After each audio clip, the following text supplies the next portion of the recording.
En juillet dernier, plusieurs localités de Wallonie se sont retrouvées au centre d'une catastrophe naturelle sans précédent. Le gouvernement de Wallonie vient en aide aux personnes victimes des inondations et finance la reconstruction des zones sinistrées. Voici les différents cas de figure et la façon dont le Fonds des calamités intervient suivant votre situation. Pour votre bâtiment et votre contenu, plusieurs possibilités. Vous êtes assuré ?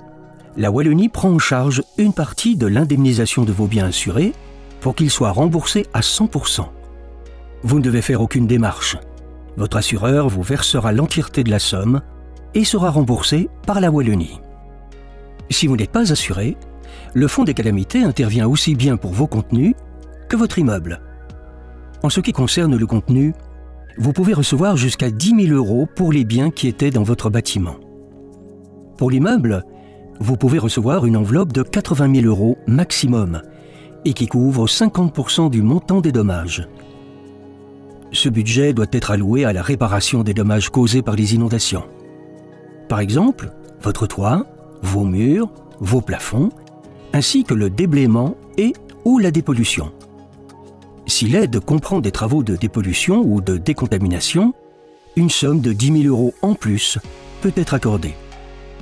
Vous bénéficiez d'un revenu d'intégration sociale ou une aide similaire? Vous pouvez obtenir jusqu'à 111 999,97 € d'indemnité. Vous possédez un habitat léger comme une tiny house, une yourte ou un chalet? Des aides sont octroyées aux personnes qui ont leur résidence principale dans cet habitat léger. Vous devrez fournir une preuve de domiciliation avec votre demande d'indemnisation. Si vous n'êtes pas assuré pour le contenu, vous pourrez recevoir une indemnité de 10 000 € maximum pour vos biens perdus ou détruits. Si votre logement n'est pas assuré, le Fonds des calamités interviendra à hauteur de 20 000 € maximum. Le Fonds des calamités intervient aussi pour les véhicules qui sont immatriculés, assurés en RC, qui ne disposent pas d'omium ou de mini-omium. Nous vous avons préparé un tableau pour y voir plus clair. Celui-ci reprend le type de véhicule ainsi que le montant minimal et maximal. Attention, quels que soient les biens concernés, le Fonds des calamités n'intervient pas pour les dommages extérieurs. Les montants octroyés sont déterminés sur base d'une expertise.